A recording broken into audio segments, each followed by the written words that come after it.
Okay, so I'm calling to order a meeting of the Finance Committee Saturday, December 10th.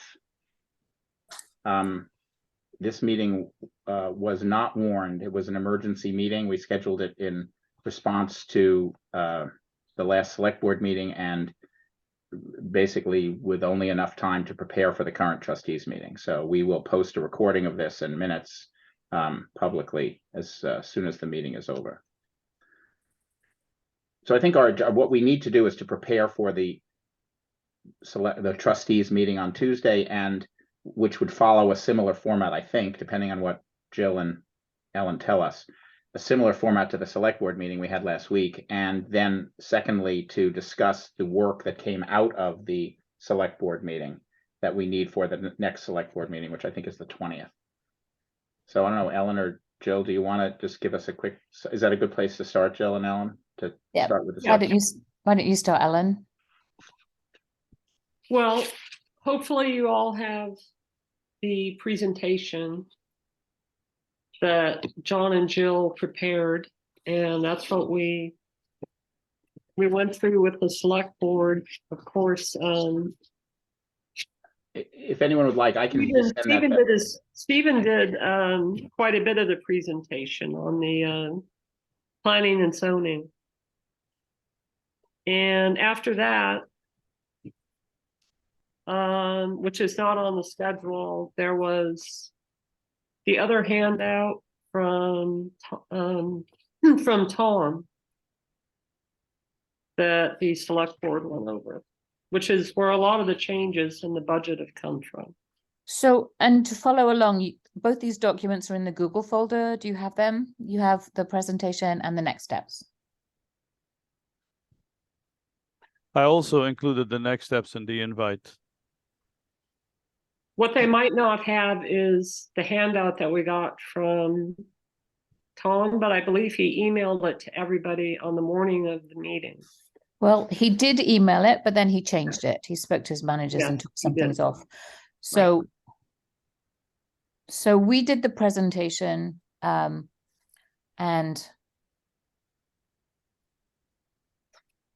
it was too complicated is the conclusion. It was too complicated, and the request was that next time we send something before the meeting so they have time to look at it. They didn't say it was too complicated. We're just judging by the way it was followed or not followed. Excuse me one second, Jill. I've always been a little confused about the Google Drive. There's a folder called Working Restricted Folder and a folder called Committee Documents. At least those are the folders that I have. It's in the one that's not called Restricted. And then if you go to Meetings and the latest meeting. Meetings and agendas. And you look at, Okay, got it. Okay, thank you. So the next steps is the net of the presentation. We asked the select board what kind of number they would be they would support for a budget increase. So it's kind of working from the presentation backwards. So the budgets that we presented were the one prepared on the one that was prepared to December the 6th, which has a 7.6% increase in the taxpayer obligations. And then we said if we could implement the cash management and defer all the planning and zoning increases, that would result in a 5.6%. And then we explained that it's about 1.5% that would be taken away from that 5.6% to come up with the true tax increase due to the grand list increasing. And then we asked, where would you feel comfortable seeing this number? And the answers we got were 5.5 to 6.5%. But preferably without having any decrease in capital reserves. And Jill, when you talk about capital reserves, do you mean the capital reserve plan as recommended by the consultant that I put it in place, or just the way we've been doing it for years? So the capital improvement plan that we did last year Mhm. with Sarah and 3 of the people sitting on this meeting is what we're following to get all of the is what's used in the budget to get Got the Great. Okay. additions to the capital Yeah. reserve account. Just wanted to make sure. Okay. Jill, just a follow-on comment to this point about capital reserves. I need to meet with Zoe, and I will do this tomorrow in preparation for the trustees meeting. And at the same time, I'll get the answer for the next select board meeting. But as it relates to capital reserves, from what I could tell with the spreadsheet that I had, there were no capital reserve spending, and there was no drawdown from the capital reserve account to pay for that spending. And so this budget of increase of that is how it would be handled when there, I believe, when there is capital reserve spending, it would come from capital reserves. And so it would not increase the 7.6 or the 6.6 or the 5.6, but the actual dollars spent. Were the trustees saying they did not want to spend any money from capital reserves, or they did not want to? I guess that's the part that I was saying they do not want to decrease the money that we are adding to capital reserves, because that is where each manager said the savings would come from. And they said that's not acceptable. Okay, fine. Okay. Then the numbers that we presented, I think, are Okay. reasonable. So we did explain that any budget that goes in that's less than a 7% increase in this time of inflation is really a decreased budget. And that say average of 6%, Ellen and Jill, does not include allocating the surplus and or the ARPA funds. These are completely parked aside, correct? Yes. Okay. And final question. The proposed savings, or maybe we shouldn't jump into that yet, which is part of the next steps. I'm trying to correlate the proposed savings, the number 2, which is the increase of planning and zoning, and the improvement cash management. Right. So why don't you let me go through them first? Okay. All right. Okay. So during the meeting, everybody agreed that these things should be done. 1B, ensure that all errors are fixed. So there's errors in the dispatch union contract. Ray brought that up. Ensure we make all expense cuts ensure that all expense cuts that can be made have been made. So this includes this includes the changes that were suggested by Tom that were approved by the select board. So Zoe should be making all these changes. Mm-hmm. And then the revenue expense increase should also be made of 100,000. That was all agreed.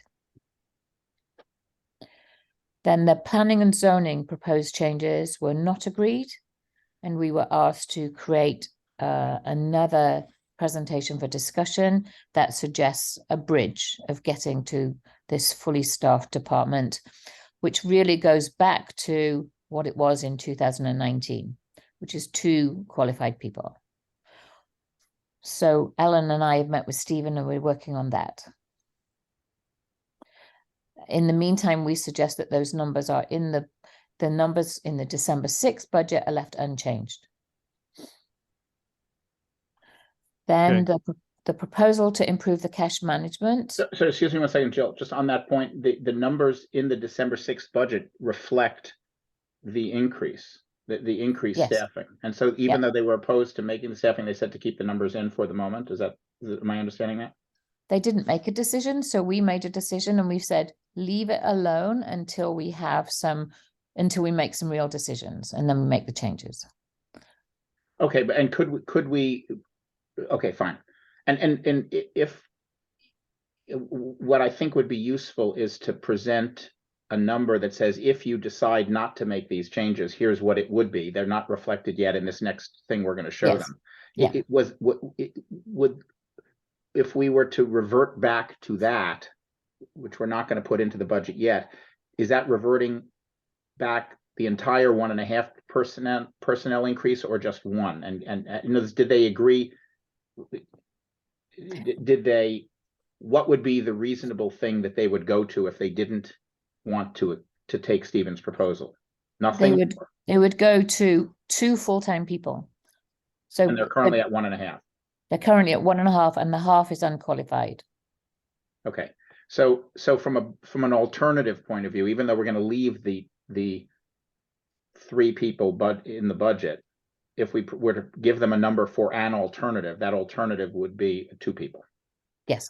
Got it. Okay. So it's 2 people, meaning that the half disappears. That's unqualified. Yes. And Okay, is replaced by 1 full-time that is qualified. Yes. So we're increasing by half an FTE. And Okay, one. So perhaps we could use a different word to increase. We're actually restoring. Well, I'm increasing compared to where it is now. Yeah. Okay, so now I understand it better, and I feel better about this because you know Okay. I had my issues with that. Mhm. Okay. Okay. And then the improving the cash management. Everyone is in favor of this, and general agreement to make sure that we include the guaranteed 2% that's there. Maybe we can talk about the upside. Right. So the 2% rolls into 23, but it's a little bit of an unknown in 24 because we don't know where interest rates are going to go. Correct? Correct. Okay. Have they not guaranteed that they'll pay No, 2%? It's not, absolutely not. It's floating rate. Yeah. Oh, okay. Okay. Yeah. So I'm sorry, I didn't really understand all of that. And so is it okay okay, here's my question. Sorry, I couldn't get it out. John, please could you work with Zoe to make sure that you agree with the numbers that go in the budget from this proposal? The cash management or all the things that are listed under next Just the step? cash management. Absolutely. Yeah. Thank you. Okay. And So Tom- sorry, I have a follow-up question. What do you mean by goes in the budget? Because the 23 budget is already done, meaning the forecast or something The like that. 24 budget is what we're working on. Right. And So I don't know what instructions to give Zoe. okay, because for the cash management, I don't know. We can even know what the interest rate would be. But I mean, we also don't know how much fuel prices are going to be, what we estimate. True, We don't know true. how much it's going to snow. So, I True. mean, Tom, you know, would there be a better way to estimate what future interest rates would be than what current interest rate is? We have an expert, so.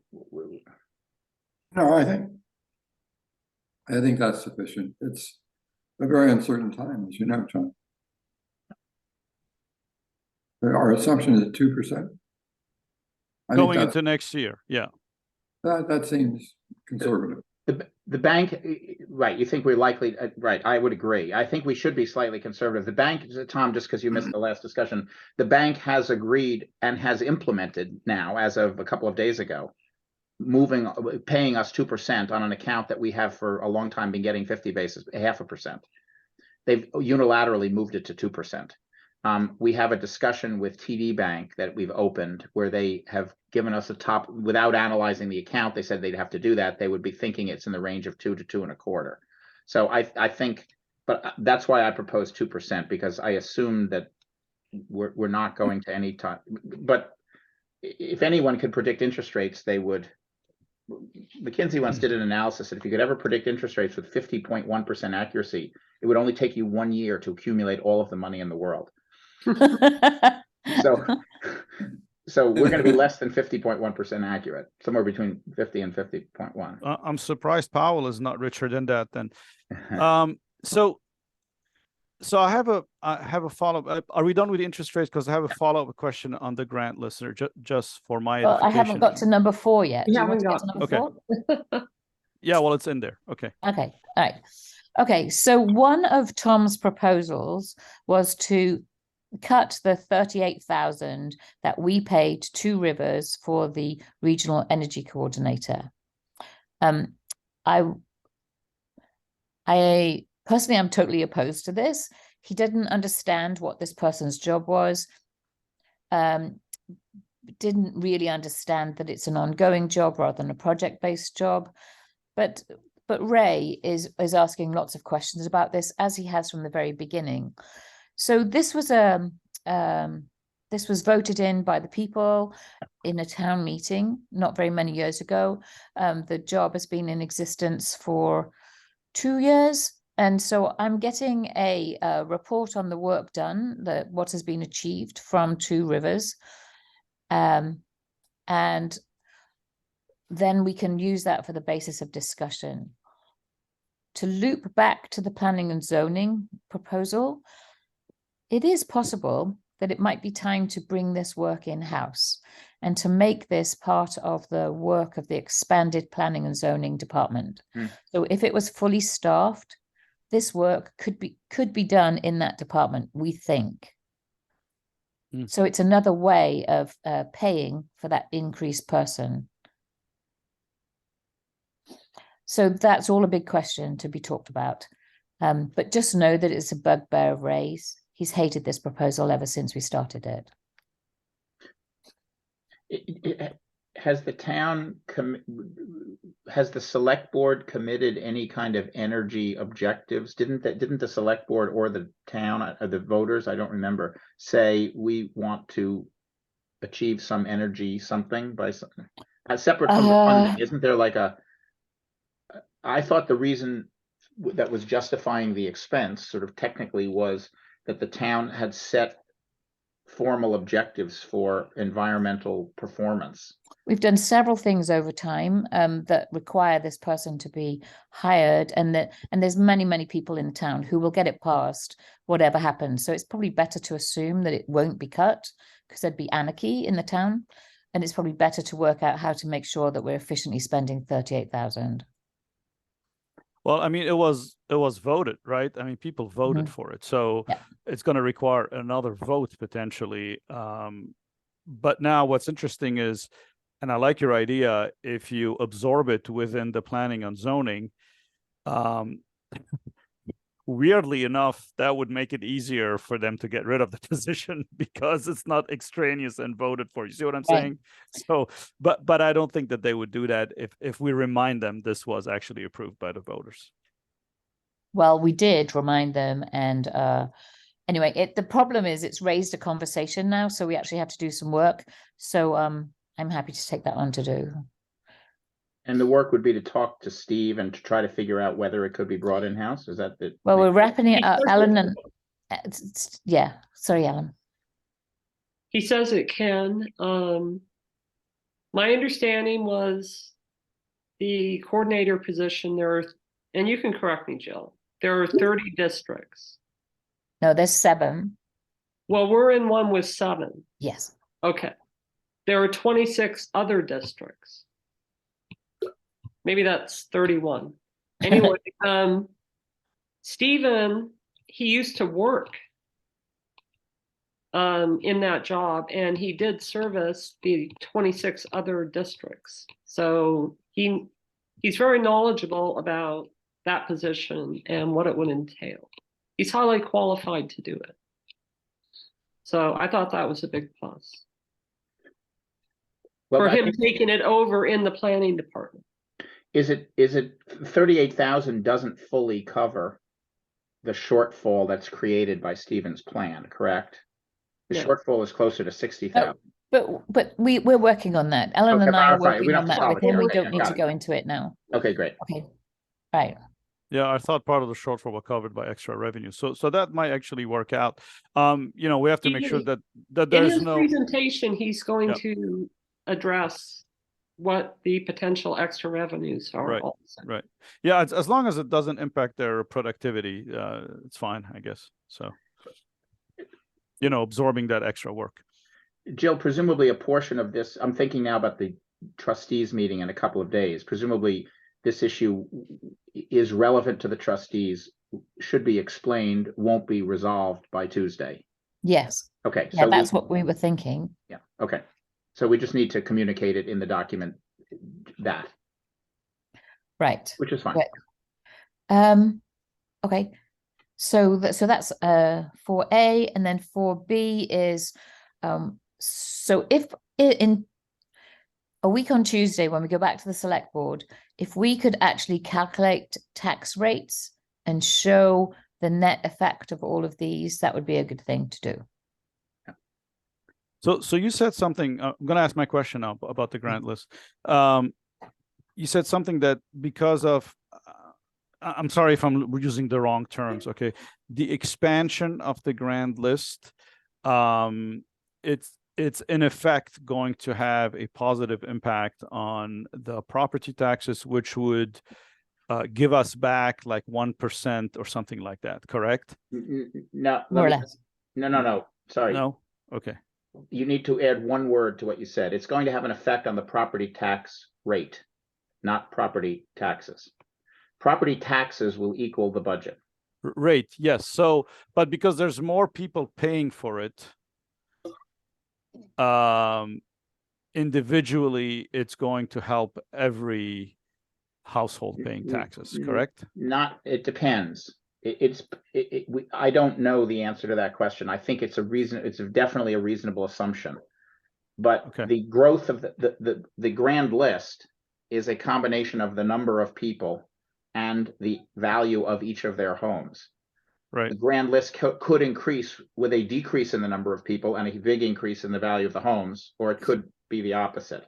Yeah. I suspect what's reasonable to assume over this current 12-month period that we're in is that it's a little bit of both. Okay. But So- we need to talk to the listers. I have an estimate as of the data that we have is that last year the grand list value total, the combination of those two factors, grew by 2%. And as of October, it was growing at the same 2% annualized rate. So and we will not know the answer to what the grand list is until this it's determined, as I understand it, on June 30th. Okay. And that's why we collect taxes in August. And so it's calculated at that point. And so I've been using 2%, and I will check with the listers before we do the calculation Jill suggested, but ask them whether they think it's going to have any evidence that it's going to be different than that. Okay. So if we had to put in columns what's going to help get us closer to the 6% and what might not help us, the union contract might be a detriment to that, right? We have to figure it out. The savings that we've listed or the additional revenues will help get us towards that. The planning on zoning, if it's neutralized by taking over the regional energy director, might be actually neutral, right? It might neither help or not. But hold on. Yes to the concept. Okay. But no to all the details, maybe. Okay. And then number 3, if we're going to assume that we're staying at 2%, that should also help get us closer to the 6% or even better, right?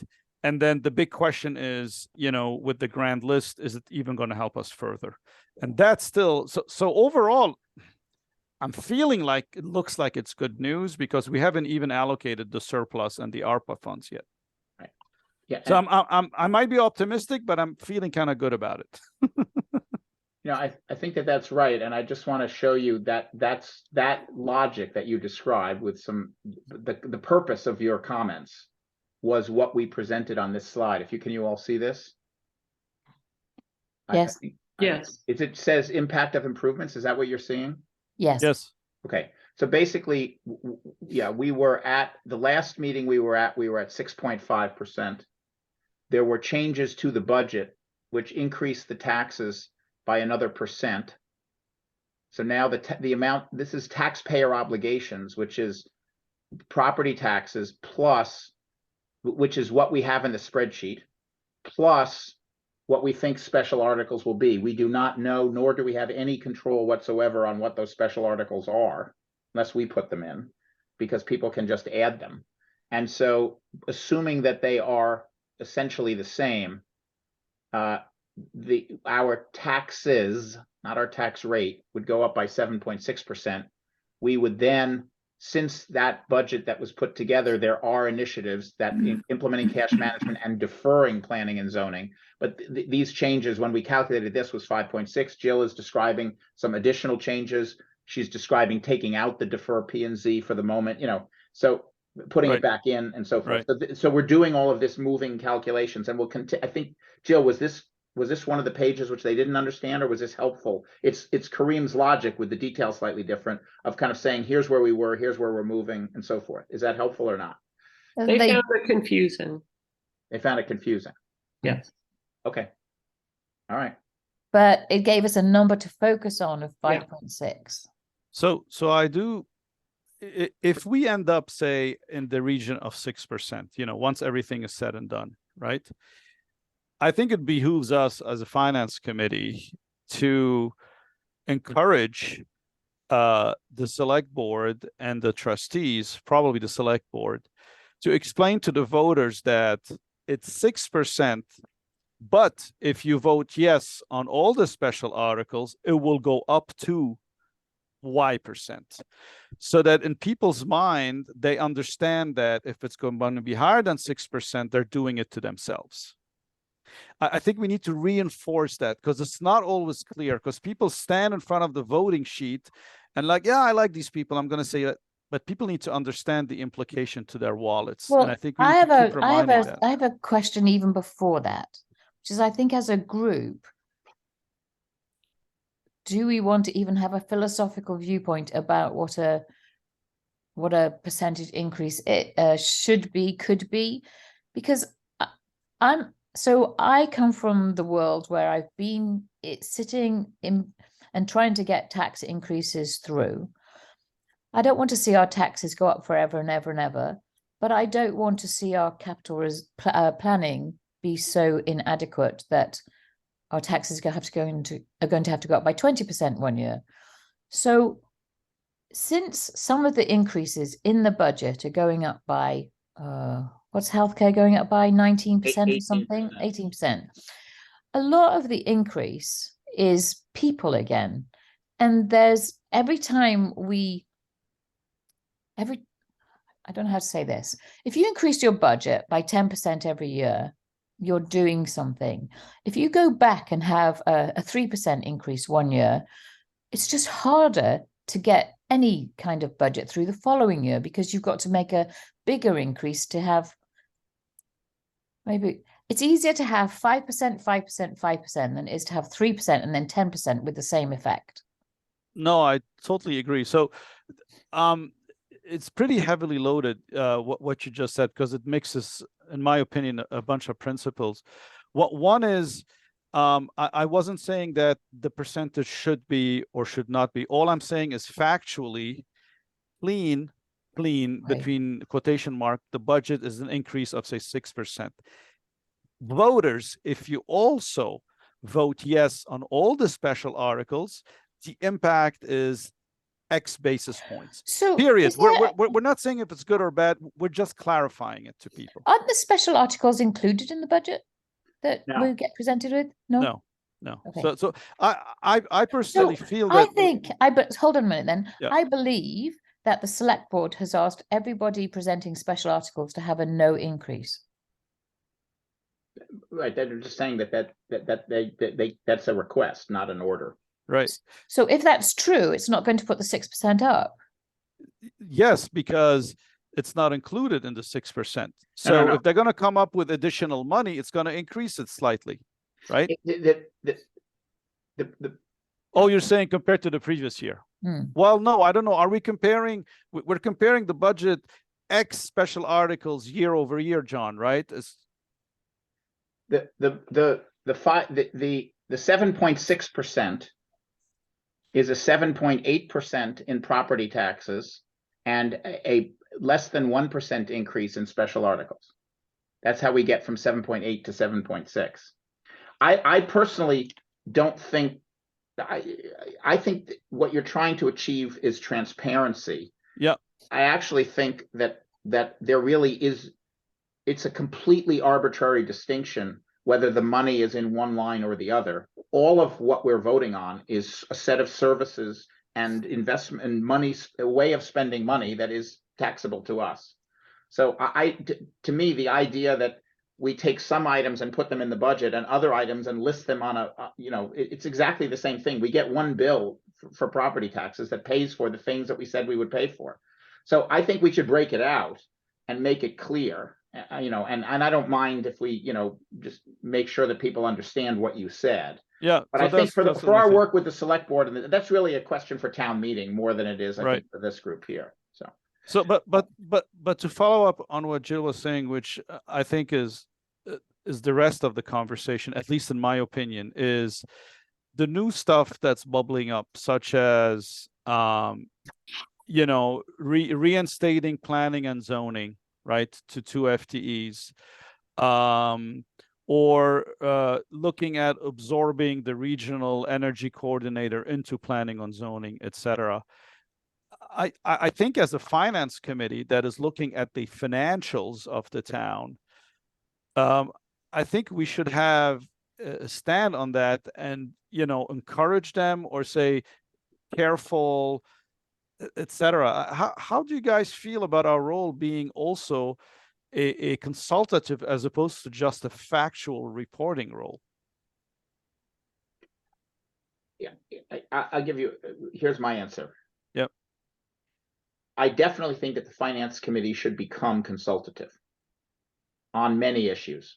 Sorry, the finance committee should be consultative on issues where we have a strong fact base and can evaluate the town staff's recommendations. I agree. I don't believe that on any of these issues we currently, and I'm not trying to diminish the good work that some of you have done, and I've been part of it. Even on the one that I've been part of on the cash management, I don't. We haven't been consulting. We've been observing and suggesting, and there's a level of fact-based analysis with respect to Stephen's role, for example. I don't think we've gone into, correct me if I'm wrong, exactly what these revenue enhancements are going to do, why he thinks we can get 70,000, how that competitively compares to other districts, what the impact of price increases has been in the past, and whether that reduces the number of permits applied for, and on and on and on. Maybe we're close on the question of the planning and zoning. I think we've done some good thinking about it. Maybe we're close to being in a position that if we were hired as consultants, we could make a recommendation. But I think the criteria we should use is, have we spent the time and done the fact-based analyses to be able to consult and provide an expert or an informed opinion? And wherever we have, we can feel very comfortable having a point of view. And I just think we should decide what that level of expertise is. And I feel like we just didn't have time. That basically, for the most part, what we're doing is using our general judgment. Makes sense, it doesn't make sense. We're having a dialogue with the managers. We're relying mostly on their expertise and on Tom's expertise. And that's how we've kind of worked this out. And that's better than it's been done before. The next level is what you're talking about. I would like us to get to that next level. I don't know whether or not we're at that level this year. That's why I think benchmarking is so important, or whatever other kind of analysis. But if you guys think we're at that level, that's fine. I'm in favor of being consultative. Okay. So I'm just waiting to hear back from some of the others, see if you know, you do understand our role in the way John has described it, as being a consultative role as well.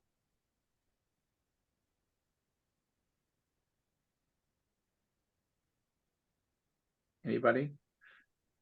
I mean, I think that would be in the long-term goal of the committee. I think that I mean, I'm a good example. I've not been able to contribute much time to this, and volunteer committees are always run into that problem of having a big pile of work and very limited resources, i.e. time, to get it done. And if we have too big of I know we've kind of let down on the capital planning process that we did a good job with last year, for example. We haven't even, so I feel like in levels of priority and time, and really understanding the budget and that various elements that, you know, because we defer to the professional staff that know the numbers a lot better than we do, for good reason, though. I mean, I think we provide I think the work of the committee has provided a good lens on that, has been helpful. But I think getting into the consultative is where we could get in a couple of years. It seems like a level of expertise that would be asked of the committee in time that was not available. Yeah.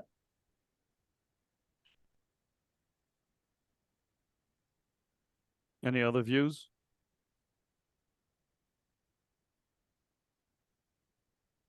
I agree with what Jonathan just said. I think that we should walk before we run. Is my general view.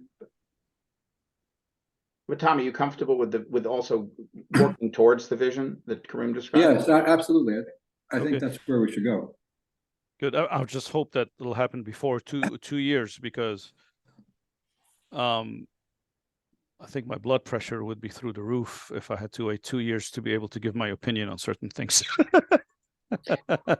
I see, as someone really unfamiliar with how the town was running, that it's been a real eye opener.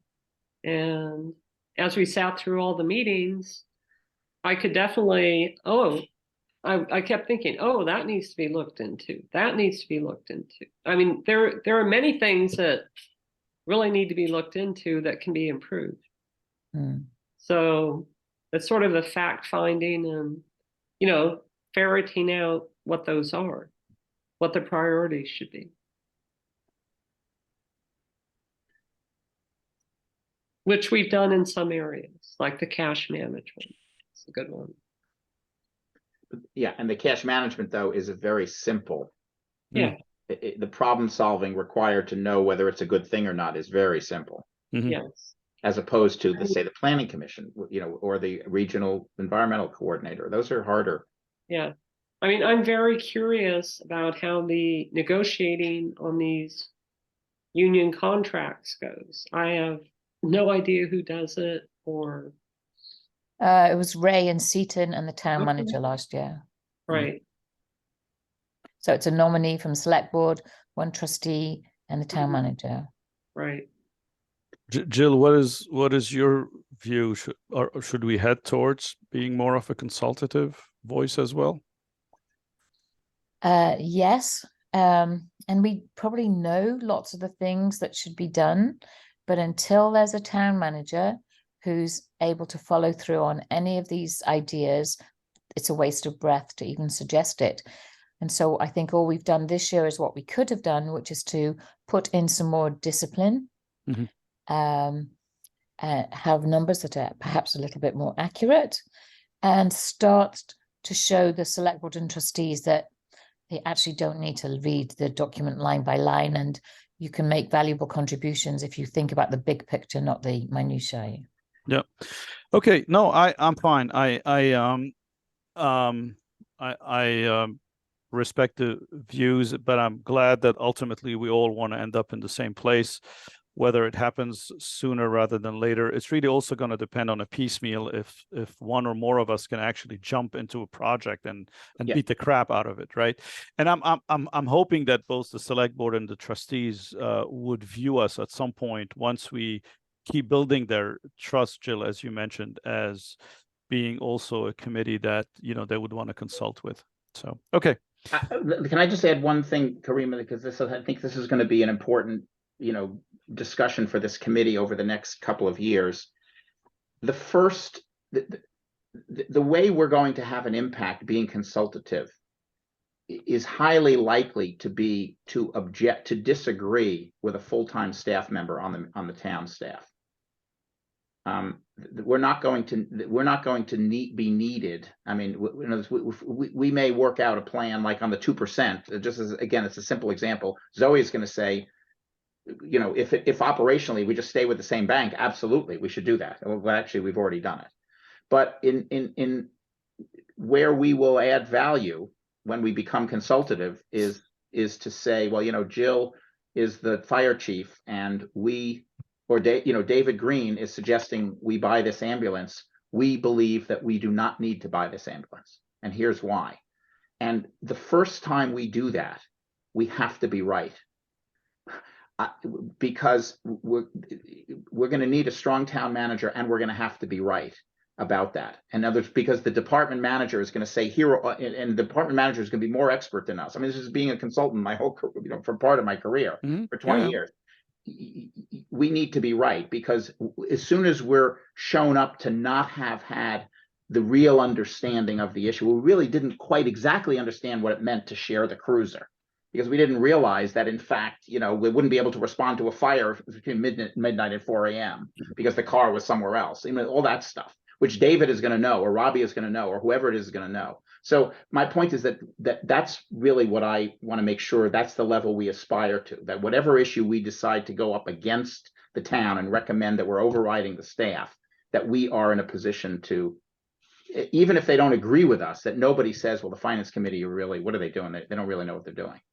So we're not at risk of that yet, but when we become consultative, that's the level that we have to be at. And I think we can be, and we want to be, but that's just my caution. So, all right, anyway, let's keep going. Sorry. Okay, good. No, I just wanted to I want to make sure that we are all We're heading on in the same direction. page, and I think we are. We might not agree on the timing, absolutely, but that's okay. So, I think as fast as possible. Yep. As feasible. All right. So Jill, in go. terms of the next two meetings, the next Tuesday, we get to see the village. Yeah. We haven't been we asked, but we're not presented with a revised budget. We wanted a budget dated end of December 9, and Yeah. we weren't given one. So, yeah, so there's a process after that budget is done to turn it into something that is what I thought was simple, but is complicated, but is simpler than what we're given on December, with the spreadsheet. So I will talk to, I have what we used for the trustees. What I'm afraid of, though, Jill, is that the changes that you and Tom and Ellen and the trustee and the select board agreed to are going to flow through in part to the village, right? Because some of those are shared costs, right? No, actually, they're all town costs. All right. Well, so the only thing is probably the 64,000, the 2%, which probably I think is shared, but I'm not sure. I've applied it to be entirely to the town. Actually, I think it's not shared. Sorry, which is why I applied it entirely to the town. But I'm not. I have to confirm that. So then for the village, are we going back to the budget? I don't actually have a budget for the village since months ago. So do we have November the 15th village budget? Yes, we have the full spread. The budget spreadsheets that Zoe sends out have everything in them. It's only the things that I send out that only have the piece in them. isn't the big question mark around the village the union negotiations For the or the police? salaries? Yeah, Yes. that's like the big sticking point right now, or the unknown. The budget, the last budget we had a where the town was 6.5% prior to these the changes that we talked about. The town was at 3.8, so well below the level of inflation. So I think it's going to be, for that reason, it ought to be less contentious. However, I believe that the trustees seem to want to go through every, can we cut this by $7? So in that sense, it will be more of a discussion. Well, so would we advise then that they actually put in, so the village has been behind, they've had a deficit for 2 years running, which suggests they're not actually budgeting very well. So should we be suggesting that they put in more contingency, both for the police union negotiations and poor budgeting, until it's really understood what they've been doing? That's very interesting. I think we should. Well, I mean, you could call it a contingency, or you could call it being realistic, because the union is going to definitely come at a higher than 3% because everybody's like waving the inflation, scarecrow around. But what people tend to forget is for the past 10 years, the rate of increase in the salary has been higher than the average inflation rate, right? So at some point it evens out, but we're not going to get into that conversation because it's not going to lead anywhere. But yeah, I like that. I mean, we could pop in an extra couple of percentage points. I don't know if that's going to cover, the delta or not. No idea. Well, one thing from a communication point of view is we have been advised, understandably, not to put in contingency for union negotiations, assuming it goes up by X. We can't say that. We don't want it's a bad negotiating tactic. So we would, I think, talk about it in terms of capital, in terms of just general expense, in terms of unknown decisions that will have to be made, and not say how we came to it, but just say we're adding 1%, into the instead of 3.8%, we're saying 4.8% of growth. We're adding another 1% to the budget. Or I'm making that up, but can I go back actually for a simpler question, Jill and Ellen? fundamentally, if we can simplify the charts themselves, should we be going through, I assumed, maybe incorrectly, that we should simply go through the same presentation that we made to the Yes. select board, including Stephen's presentation on planning and zoning. Yes, because they pay those costs. They pay 40 to 50% of those costs. So they should have exactly the same discussion. And Stephen also explained in the discussion, I didn't see it explained in the slides, about why he did explain why he was suggesting shifting the burden of the payments slightly towards the town from the village. Yes. And It how had to did do the with the town- number of permits. so the town didn't object to that. No. No, So the village obviously would be happy with it. Okay. Will Stephen be ready by then to potentially talk about absorbing the energy coordinator and the funds that go with it? No. No, that's too bad. Should we mention the fact that that's being considered, Jill, as a result of last Yes. week's meeting? Okay, Yeah. good. I mean, it's got to be done by next Friday. So so my suggestion is that between Jill and Ellen, I'm a little unclear. It sounds like Ellen has also been the one talking to Stephen. However you want to do it, could the two of you update as needed the section of the select board document that deals with planning and zoning? For not next Tuesday, but the Tuesday afterwards. No. For the trustees meeting. No, It might it's the just- same. It's identical. Well- You're not. Well, maybe we could put the ideas that were. Yeah, I mean, if you want to just put a couple bullet points into, here's what was discussed. You don't have to change anything if you don't want to. It's just, if you don't change anything, that's what we're going to present.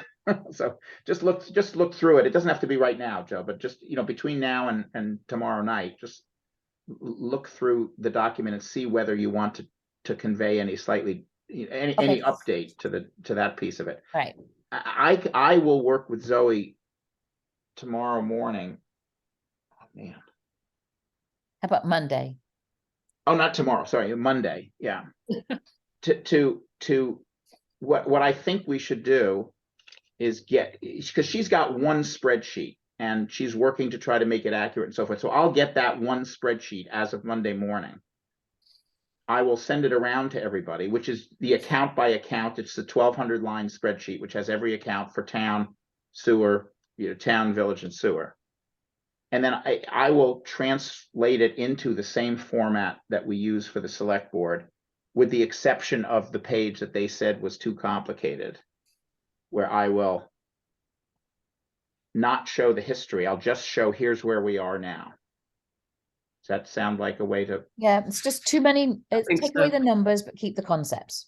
yes. Take away the numbers? Why don't I just make all the fonts white and then they won't even show up? No, Well, Ellen has suggested rounding everything to the nearest 1,000 to start making it a bit easier. Right. well, Well- all right. So something like this. So we could say that if we do all of these things, the village tax increase the budget will increase by, I guess we have to use adjectives if we can't use numbers. So I would say a reasonable amount. Oh no, you're allowed to use a number there, John. Okay, so I can use that number. What they didn't understand, and it's probably partly because of my presentation, is what total appropriations and taxpayer obligations. Okay, I could, yeah. Well, if there's, okay, fine. So we don't have to do this in this meeting. Why don't I do this? I'll use a couple of you as sounding boards as to how to say those numbers correctly. Basically, here's the point. Property taxes and paying for special articles are not the same thing legally, technically. They're different. They're completely separate accounting. They get merged and then you get a bill, which is technically not, well, I guess it becomes a tax based on your property. I don't know what the legal thing is, but it's a different bucket. And so maybe we should just call it property taxes and just assume, maybe that's just easier. Well, so there's two different numbers in simplistic terms. As a trustee or a select board member, you want to know what percentage you're recommending putting the budget up, because that will help you get re-elected or not. Right. And then we as residents want to know how much our taxes are going to go up. So Well, we want to know the impact of the budget increase on our taxes. right. Well, that answering that question, yeah. The second question is not possible. So for example, did you renovate your house? Well, why don't you just say if nothing else changes, then the tax rate on your tax rate will go up by this percentage. Well, if nothing else changes, the answer to those two questions are the same. No, not because the town as a whole hasn't stayed the same. Town as a whole has gone up by 2%. Well, if everything stays the same, the town as a whole can't do anything but stay the same. I was answering the question about my house. No, I know, but well, okay, I don't know. Yeah, okay, I don't The know. grand- Yeah, it's basically the question of, are there more people in town that are sharing the tax burden?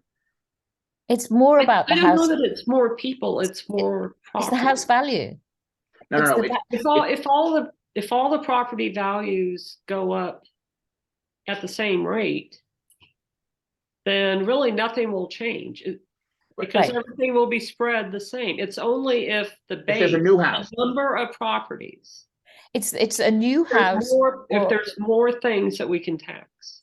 it's a new house or it's an improvement to a house that the That's right. listers have been able to add to the grand list without having a complete. But it's not reappraisal. just the inflation of, housing. I don't, right, prices. the reason why I'm making this point is not because you're making a wrong point. You're making exactly the right point. The data that I think the town has, and I could be wrong, I will find this out first thing Monday morning, but I don't know that the data that the town has readily available can answer that question. Obviously, at some level, they can answer it. There's through 2,000 houses, and you can go through and find out. Let me find out if we have that data. If we do, and I hope we do, that's the data that's needed in order to make the point, Jill, that you're talking about. I agree completely. That's how we want to present it.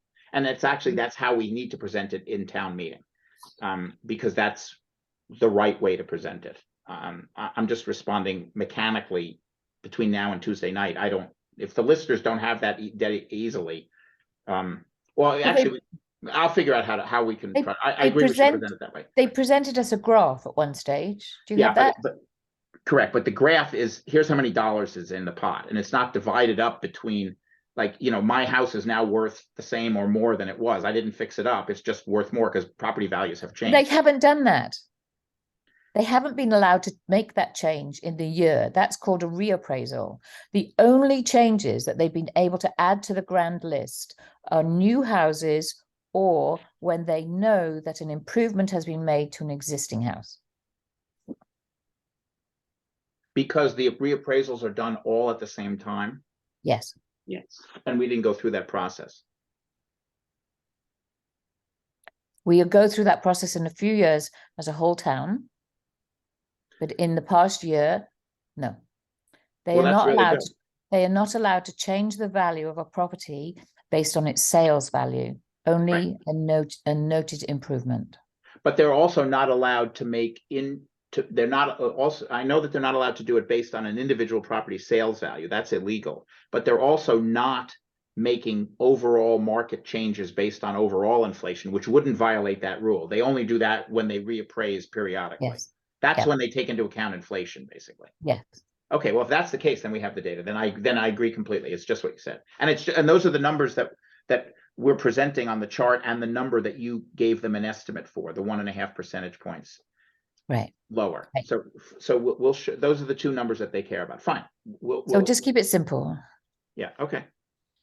Okay, so this Tuesday's okay, but the following Tuesday is more work because we want to do some scenarios then. And those scenarios depend on getting an up-to-date budget so that we can build a few scenarios with and without the regional energy coordinator, with and without the planning and zoning changes. I think those are the only ones we're going to end up doing unless anybody brings anything else out. Well, and plus we have to flow through the items that you had on your list of next steps, the 5,000 here and the 60,000 for the ambulance and all They that. all so that's my revised budget. So Right, right. if we have a revised budget, those changes should all have been made.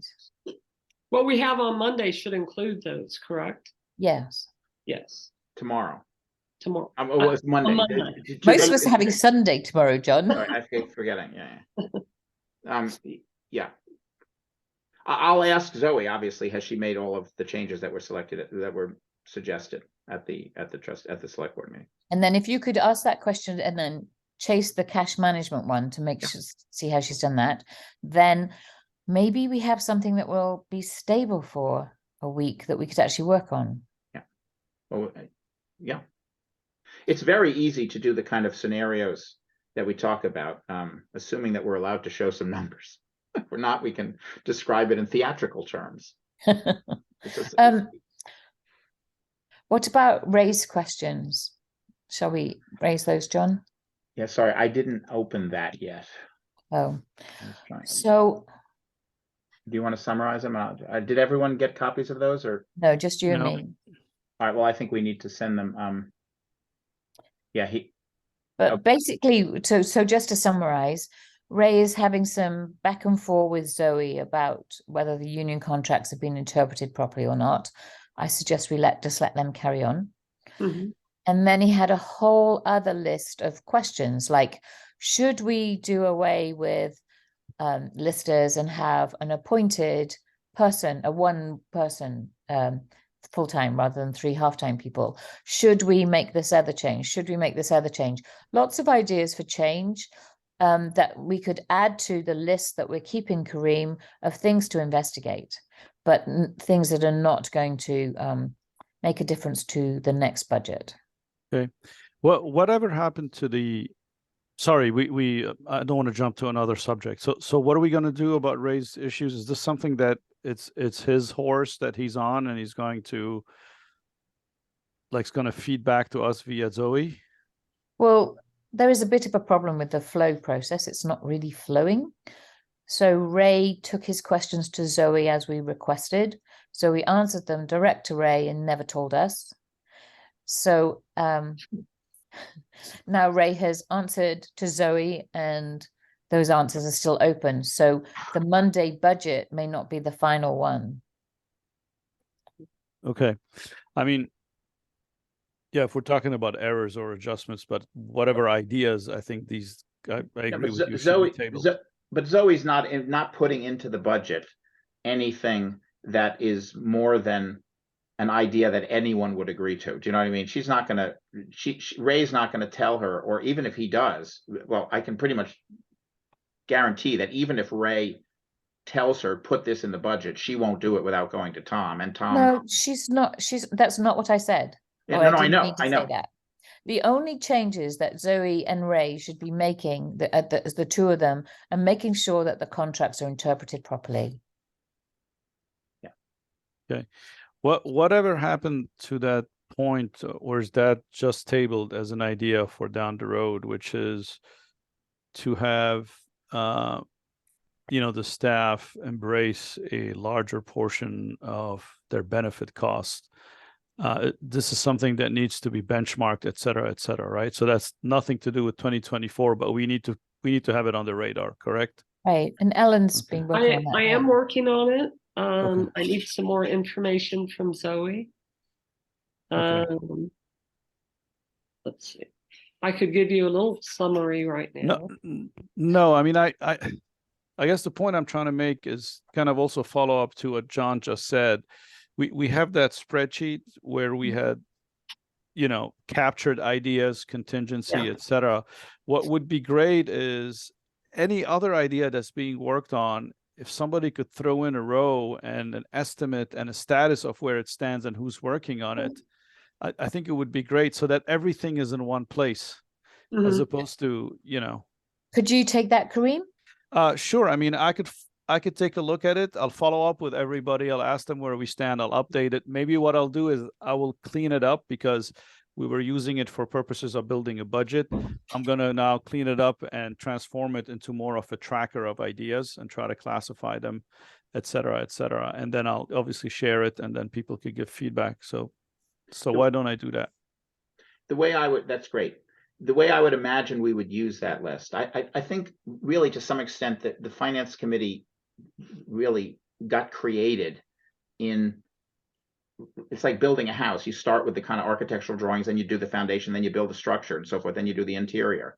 We kind of got added to the project when the foundation had been built and and the structure had been built. Now we're doing the interior. So we started on the interior.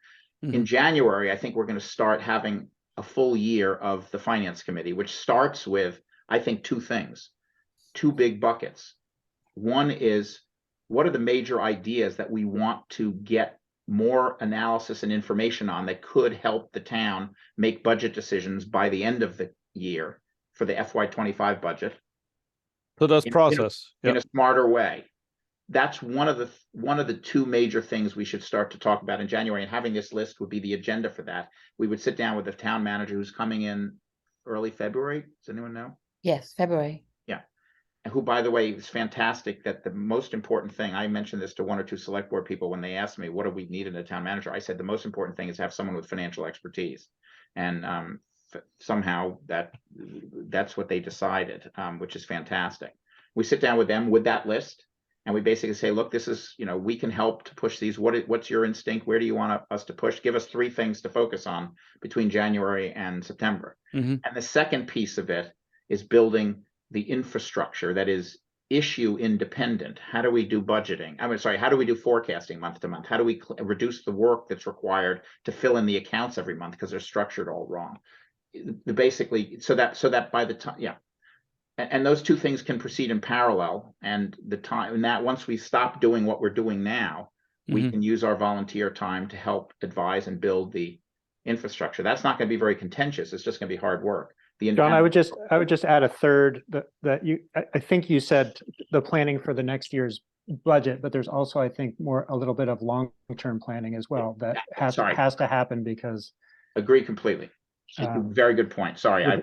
The capital plan, and just like Jill said, making sure that we're looking down the line far enough to project. Well, yeah, and there's a couple of things that are coming up that are going to affect that, Jonathan. And so just to make sure we're all on the same page, there's money coming from ARPA, and there's money coming from a potential surplus that the town has.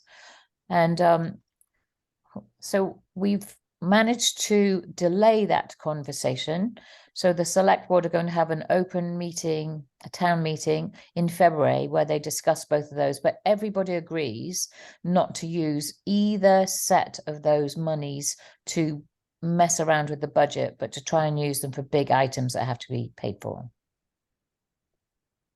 So that's just a temporary response to Jonathan's bigger point, but that's the immediate response. Absolutely, Yes. Jonathan. I've got 3 big buckets then. Consultative/operating ideas, the financial infrastructure, and long-term planning, capital and operating. Both. So within financial infrastructure, because I was also looking at expense savings ideas and revenue generation ideas. Is that 2 more separate buckets? No, that's in the first. Those are sub buckets under consultative/idea. Okay, got it. Revenue Okay. expense. Yeah. Yeah. All the things in Ray's article. Ellen, Did you send healthcare Ray's ideas. stuff to us? Did you circulate Ray's stuff to us? Because I want to capture Yes. some of his stuff. I just sent it. If I it makes sent it sense to to all me, of I'll you. capture it. Yeah. I sent it Okay. to all of you. So may I bring up something else though? John, are you finished? Yeah. Okay, so I do think that this might be a role of the finance committee. Come February, the ARPA money and potential surplus will be discussed. That will bring up the sewer, the wastewater plant improvements. That will bring up a divide amongst select board members who do not think that any sewer costs, whether short-term user fees or long-term investment, should be paid by people who are not connected to the sewer system. And any discussion of purchasing the aqueduct company will have the same thing. So between now and February, we might want to look at what are the alternative ways of looking at this big issue. It's a contentious issue for sure. On the aqueduct company, there is good analytical work that's being done by another group of volunteers that we can tap into. Just About something how, whether users pay or No. non-users pay, that's the issue. well, there's two issues. The first issue is what will it cost, and what is the work, which informs the second issue. I understand that the contentious part is not what do we estimate the cost is, but it's useful information to have. The contentious issue is actually, to some extent, the water. Yeah. Well, anyway, yeah, I think you're asking. So, what role should we play, if any, in that? Yes.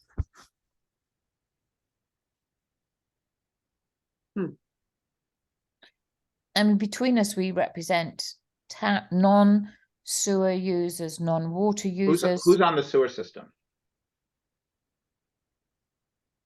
Just John. By And who's Jonathan on the isn't. water system? You're not, Jill? No, we have a well. Well, we have an aquifer.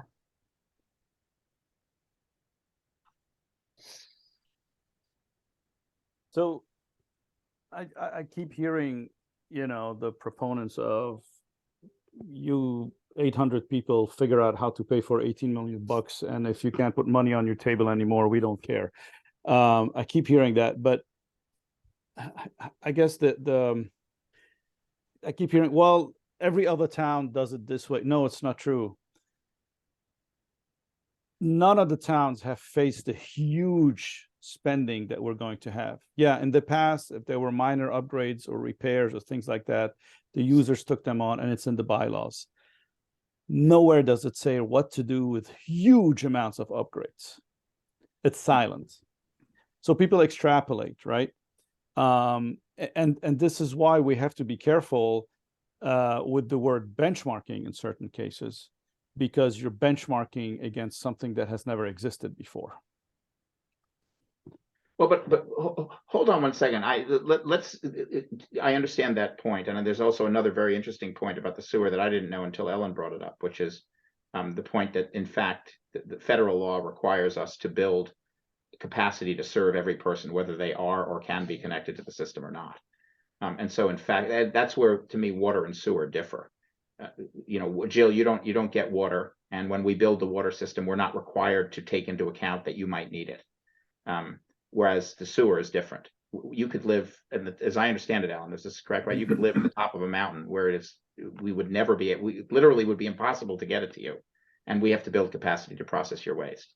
That's my understanding. Yeah, so if that's the case, then those two issues actually are quite different. And I believe, at least as I listened to the debate the last time, Kareem, this point, which to me is the most relevant point. But I don't think we don't need to digress into a discussion of answers. Right. I think at this point we just need to say, is the Finance Committee interested in actually doing some real fact-based finding about this issue? And we said we were, and we actually put some money in for consulting, but it would be after July. Let me argue that we shouldn't. I think that the reason is that I don't think it's a financial issue. I think it's a very important issue. It's not a financial issue. And in fact, the work will get done. Good analysis will get done because the debate will force volunteers to come out, as it did the last time, with facts. But really, more importantly than that, more importantly than the fact that someone else will do it if we don't, is I don't think it's a financial issue. I'm not opposed to. I have a specific viewpoint on that because, and I'm the one that brought up this point, and I was surprised that I seem to be one of the few people that noticed it. But so the South Woodstock plant has a capacity of 50,000 gallons. And I would like to ask somebody, and I don't know who it would be because people that used to work for the town have left. Did we apply for a waiver with the EPA that we could build something smaller? Okay, and now we have the main plant. So is that part of the process? I mean, if you hire an engineering company, it's like hiring a surgeon. they're going to want to cut. You hire an engineering company to do a plan, they're going to want to build something big because that's how they're going to make their money. But really, the question that You Jill is know, and asking- we need something smaller. So how do we get it? And then we don't have to pay so much. So then I it would would- be a financial issue. The person to ask is probably Jenny, who Mhm. who's been the one continuous through this process. But how do the rest of you feel about whether we should get involved or not? And Kareem, how do you guys? feel? I don't think as a finance committee we should get involved in those two issues, and I'm going to be very blunt. It's because it's going to get very tense. It was borderline nasty last time, okay? And I think it's going to be a distraction for us as a committee. We have enough on our plate dealing with the process, the long-term, objectives, ideas around revenues and expenses. I'm almost thinking that those two projects need their own focus and their own groups to focus on. And with ideas such as the one that was just raised is, the price tag that's going to be put forward. Is it legally binding, or can we do something smaller, et cetera, et cetera? Or, I have some other ideas, which is trying to put a cap based on what septic tanks owners pay on average over 30 years, right? Maybe everybody should pay that number to begin with, and anything above should be shared across every. There's a bunch of ideas that can surface that are more or less elegant, and I personally feel that that's too much to own, almost not only from a workload point of view, but emotionally for the finance committee. I think I would agree, and there needs to be, the sewer users certainly need to have their own committee. But we don't have one yet. But that would be a separate committee. Yeah, we used to have one that had representative from sewer and septic to, try to resolve the issue of the South Woodstock plant and future. We just couldn't come to an agreement. And finally, everybody says, well, it's the sewer users, whether they're connected to South Woodstock, by the way, or not, that need to pay for it, which again doesn't make sense to me. But anyway, so really, I think the benefit it had is to highlight the fact that this is contentious and it needs to get resolved. That's probably the one big benefit it had. Okay, and that we really need to get together as a community. Because And the school is going to do the same thing. Yeah, it is. And that's my other point also, which I've raised in a bunch of meetings, which is it would be great if we had some ideas of what the price tags are for these monster things. You can look the school up on the school board FAQs about rebuild. It's there. Yeah, it's 80 million. But to Jonathan's point about the long-term plan, and that's, that's I think we were on the verge of doing it last year. We, focused on what we focused on this year. But we had. So, and just to Jonathan, do you remember we ended up with a whole load of projects that didn't have a cost attached to them? And I thought that we requested many studies to be done. None of them have been done. Yeah. I mean, so we have no different numbers to go in. Just like, do we need, state-of-the-art sewer plant that's going to provide water to somebody that lives out in the mountain that's 20 miles away? Do we need an $80 million school, right? I mean, I don't know. Maybe we do, but maybe we don't. There's the school, the sewer, the water, and the town hall building. And these are the four big sort of monster rogue waves coming to hit us. And if you add all those numbers together, it's probably, minimum above $100 million. No, because we're not going to pay for the school. We only pay for half of the school. Okay, well, fine.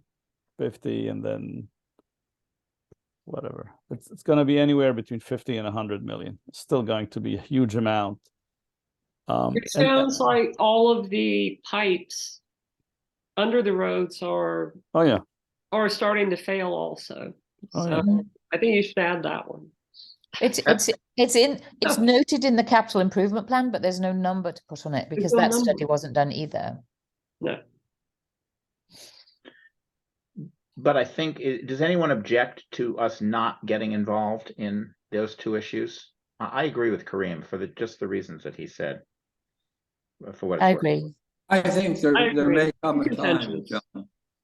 There may come a time where there's need for an honest broker to put forward some numbers that are not politically motivated. Hmm. And I think we should reserve judgment that that's a role we could probably That's a fill good point. better than anyone else.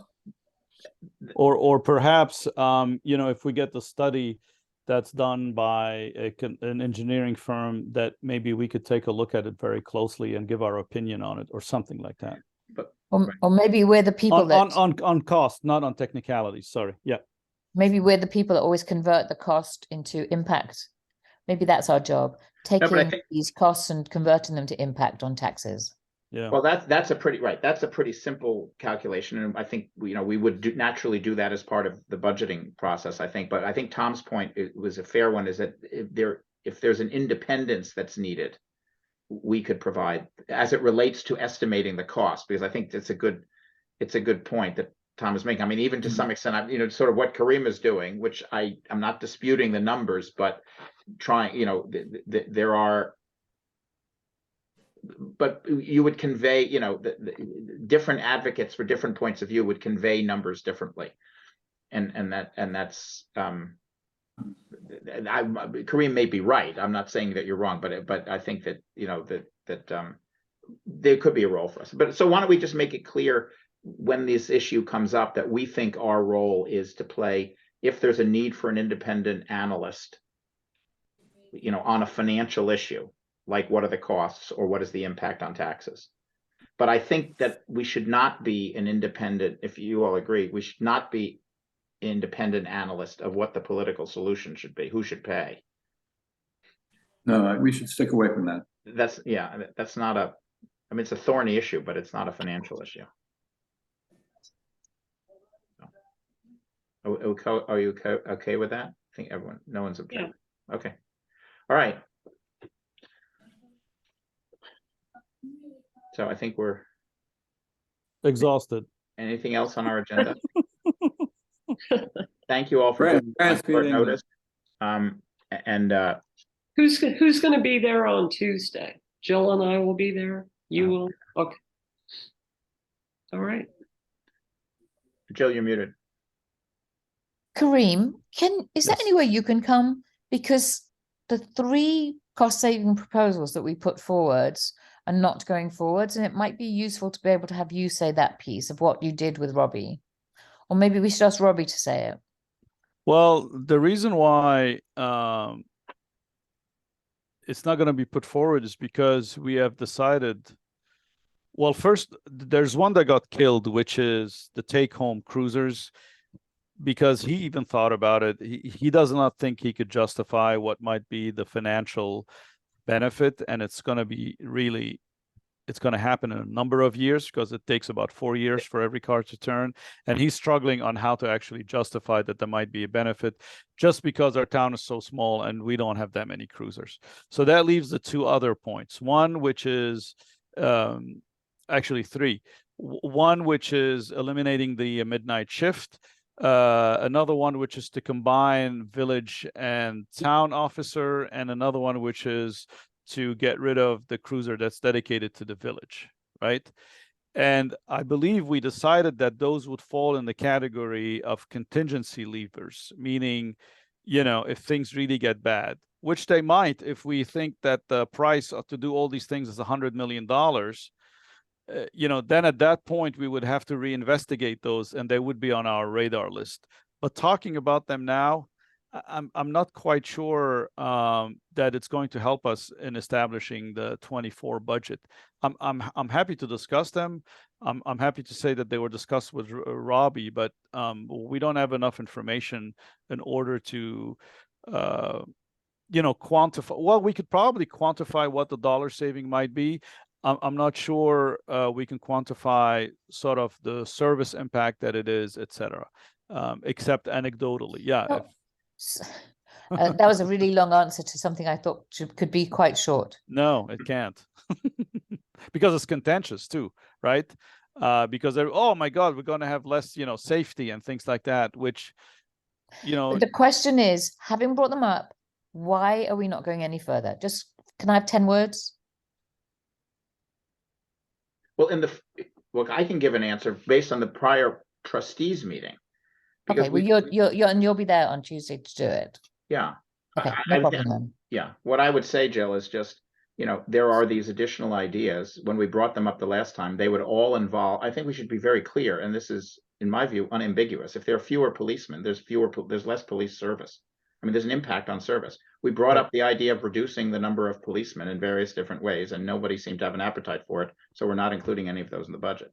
right. Okay, And guess what? If we don't do some of the other things that need to get done, someday we might all have to buy guns because there's no more police force here because we can't afford it anymore. Okay. I think this is the select board. I think, yeah, tell us, we could, we can cut this we can save $550,000. That's the police budget. Tell us how much of that you want to, tell us how much service you want to have, and we'll tell you what it's going to cost. Until we can benchmark and find out whether there are ways to provide the same service with a different operating approach. But in the meantime, if that's even possible, in the meantime, though all of those ideas were cutting the number of policemen. I mean, they should remain on the list of ideas. okay. So we're not going to lose them. We will remember them 2 years from now.